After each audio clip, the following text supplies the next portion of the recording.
bahwa ada di antara saudara atau saudari kita menyampaikan seseorang yang pernah membangun ya rumahnya, kemudian menempatkan atau menyimpan barang-barang tertentu dengan keyakinan tertentu yang dikaitkan dengan keadaan rumah dimaksud, yang tertanam di dalam rumahnya ataupun juga disimpan di atapnya dengan tujuan-tujuan tertentu. Dan bersyukur kepada Allah, alhamdulillah yang bersangkutan sudah mengenal lebih baik ya tuntunan-tuntunan dalam syariat, sudah berhijrah kepada nilai-nilai kebaikan dan ingin berkonsultasi bagaimana dengan status benda-benda dimaksud.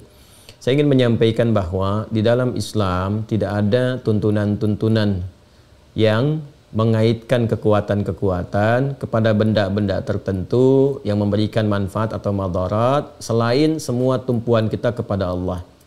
Karena itu dalam surah Tauhid yang sangat pendek, singkat, mudah untuk kita kemudian hafalkan dan mudah ditanamkan pada jiwa, itu menjadi dasar yang paling pertama di Al-Ikhlas itu.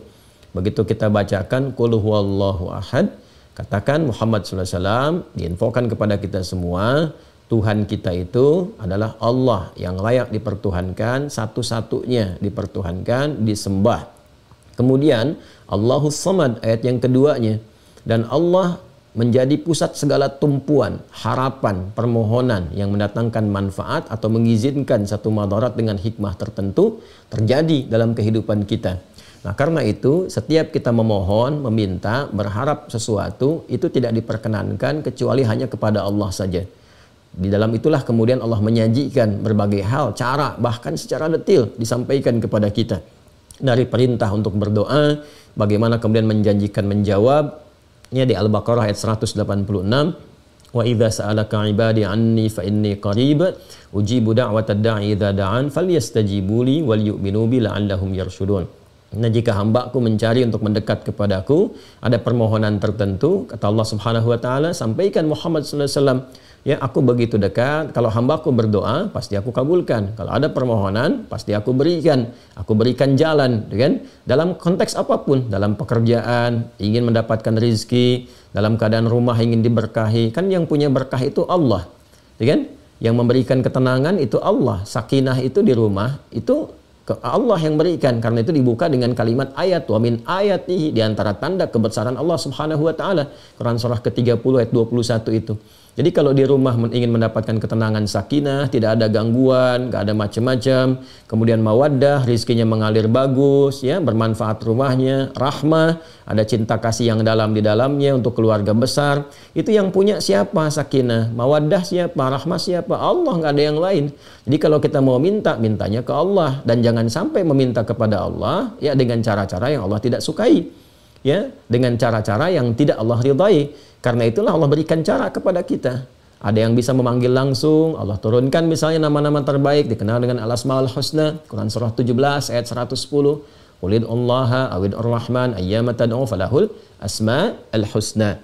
Silahkan minta.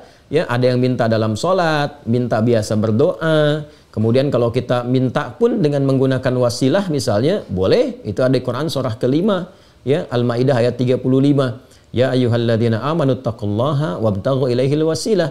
Hai orang-orang beriman, tingkatkan takwamu kepada Allah dan cari wasilah, silahkan untuk mendekat kepada Allah, untuk memohon dan untuk mengabulkan apa yang kamu harapkan selama bermaslahat dan baik. Apa di antara wasilah-wasilah dimaksud? Bisa dengan amal-amal kita, lewat sholat, lewat sholawat pada Nabi sallallahu alaihi wasallam, atau kita mengundang orang soleh misalnya untuk mendoakan, boleh. Ya, alih-alih menanam sesuatu, datanglah kemudian kita ke orang soleh, kiai, ustadz tertentu, ya kan? Datang ke rumah, minta diberikan pencerahan, ya kan? Bagaimana mengisi rumah yang baru, baiknya seperti apa, ya, minta dibimbing, lalu berdoa di situ. Itu lebih bagus, bermohon kepada Allah dan keberkahan diturunkan. Adapun menyimpan hal-hal tertentu, baik yang ditanam, sifatnya di bawah rumah, disimpan di atas rumah atau di dalam rumah, benda-benda tertentu, itu termasuk hal yang sangat berbahaya bagi akidah, harus kita tepikan karena langsung bertentangan dengan dua hal sekaligus. Ya, yang pertama adalah sifat yang melekat ya pada zat Allah Subhanahu wa taala yang disebut As-Samad tadi. Ya, segala yang bertentangan dengan sifat-sifat kemuliaan, nah, itu sudah terkait dari aspek akidah. Nah, resikonya nanti terjebak kepada syirik. Ya, lawan dari akidah itu kan penyakit terbesarnya syirik. Ya, kalau sudah syirik itu paling berbahaya, nanti berdampak kepada amal. Akhirnya apa yang dikerjakan di rumah itu dari sholat, ya kan? Kemudian ada baca Quran misalnya atau yang lainnya, sepanjang ada syiriknya itu nggak akan banyak berpengaruh, malah tertutup nanti ya dengan racun syirik itu. Seakan-akan tidak ada guna dari semua itu. Nah, karena itu alhamdulillah sekarang sudah menyadari bahwa itu keliru, tidak boleh dilakukan. Ingat ya, baik yang ditanam, disimpan di dalam rumah, di lemari kah atau macam-macam kah, atau di atap rumah sekalipun, nah maka kalau kita sudah bertobat dan sebagainya, buang semua itu. Ya, buang. Kalau masih bisa kita temukan, ya buang, kemudian jauhkan dari kita, gitu kan? Kalau ada yang ditanam, kalau mampu kita dapatkan, ya kita ambil, kemudian buang, hancurkan dan sebagainya. Tapi kalaupun tidak memungkinkan, ya misalnya ditanam nih udah sama pondasi, kalau kita mau buka, gali lagi, bongkar lagi rumahnya, memberikan madarat yang lebih besar misalnya kepada aspek-aspek tertentu yang menyulitkan, maka tidak perlu dilakukan. Yang penting kita hilangkan keyakinannya. Sudah, hilangkan, jauhi, kemudian bertobat dari itu semua, tidak perlu diakses-akses, ingat-ingat lagi, tepikan seluruhnya, kembalikan kepada Allah. Karena saat menyimpan-nyimpan seperti itu, jin nanti ikut ke situ. Jin, ya ada jin yang menyertai kehidupan kita di dalam rumah, namanya dasim. Dasim itu setan rumah. Ya, jin pengganggu dari kalangan setan, ya, setannya dari kalangan jin, sebutannya dasim. Nanti ada 9 jenis ya. Kemarin kan saya baru sebutkan setan yang menggoda wudu walhan. Setan menggoda orang sholat, itu kan khinzib. Nanti ada setan yang memang mengganggu di sekitaran rumah. Dia bisa menciptakan konflik antara suami istri. Itu di surah kedua Al-Baqarah, di ayat yang ke-102. Bainal mar'i wa zauji, antara suami dan istrinya. Ya, diberikan sifat-sifat buruk, dorongan macam-macam, kadang-kadang dikaitkan ke pekerjaan dan sebagainya. Dia bisa menciptakan ketidaktentraman di dalam kondisi rumah. Seakan-akan nyaman, padahal itu ada satu bara dalam sekam. Kadang-kadang masuk dalam mimpi, ngasih mimpi buruk, atau memberikan was-was ketika masuk ruangan tertentu dan sebagainya. Ya, lalu setelah itu ya mudah, hadirkan sesajian, itu pekerjaan jin. Ya, sesajian di dalam rumah atau di luar rumah atau dengan melakukan tindakan tertentu, itu kemusyrikan yang parah nantinya. Karena itu cara untuk mengatasinya, kalau masih bisa diakses, buang sekalian. Ya, kalau tidak bisa diakses atau diakses menyulitkan sekali, sudah cukup hilangkan keyakinannya, bertobat kepada Allah, hilangkan keyakinannya, tingkatkan ibadah kepada Allah Subhanahu wa taala. Nanti dengan sendirinya jinnya akan meninggalkan. Di Quran surah Al-Jin sendiri, surah Al-Jin di ayat yang ke-6 itu jelas Allah sampaikan, wa annahu kana rijalun minal insi ya'udzuuna birijalin minal jinni fazaduhum rahaqa. Dan sungguh ada sementara manusia itu berkongsi dengan jin, minta perlindungan, ya, kemudian minta sesuatu yang diduga mendatangkan manfaat, padahal itu sangat merugikan, kata Allah Subhanahu wa taala. Dia merugikan dunianya, merugikan akhiratnya. Merugikan dunianya hanya memberikan beban nanti, diminta ini, itu dan seterusnya. Kalau tidak ya menghadirkan resiko-resiko. Ya, kemudian di akhiratnya pun ya terjebak dalam suasana syirik yang tidak memungkinkan mendapatkan manfaat dari semua amal yang pernah dikerjakan. Alhamdulillah saya ikut berbahagia. Semoga dilindungi oleh Allah Subhanahu wa taala, istiqamah. Nanti kalau itu sudah ditinggalkan, yang penting dari keyakinan kita, bertobat kepada Allah, sesali itu semua, tinggalkan itu, ganti dengan ibadah, nanti pengaruhnya akan hilang. Ya, walaupun di awal-awal itu akan terasa, ya ada gejolak-gejolak seperti menahan kita. Tapi kalau kita terus yakinkan, baca ayat-ayat perlindungan. Ya, ayat-ayat perlindungan itu pertama ada yang wujudnya surah Al-Fatihah. Ya, ini untuk melatih kemantapan jiwa dari gangguan-gangguan was-was jin dan semisalnya. Itu ada beberapa ayat-ayat. Satu, surah Al-Fatihah yang 7 ayat, ya, dari Bismillahirrahmanirrahim sampai waladhdallin. Kemudian Al-Baqarah ayat 255. Ya, ayat Al-Baqarah ayat 255. Kita kenal dengan ayat kursi. Ya. Kemudian yang ketiga itu 3 muawwadzatain, muawwadzatul thalath, ya, ada 3 surah perlindungan. Al-Ikhlas, Al-Falaq, An-Nas. Al-Ikhlas, Al-Falaq, An-Nas. Ini yang paling pokok. Yang paling pokok itu ada 3, ya, Al-Fatihah, kemudian ayat kursi, Al-Ikhlas, Al-Falaq, An-Nas. Kadang-kadang ada yang menambahkan dengan 5 ayat pertama surah Al-Baqarah dari Alif Lam Mim sampai wa ulaika humul muflihun. Lalu ditambahkan dengan penutupnya Al-Baqarah, la yukallifullahu nafsan illa wus'aha. Itu bagus juga kalau dikomplitkan sampai 5 bagian ini. Jadi kalau mau diurutkan sesuai dengan urutan tertibnya, Al-Fatihah 7 ayat, 5 ayat pertama dari surah Al-Baqarah sampai wa ulaika humul muflihun. Kemudian ayat 255 ayat kursi.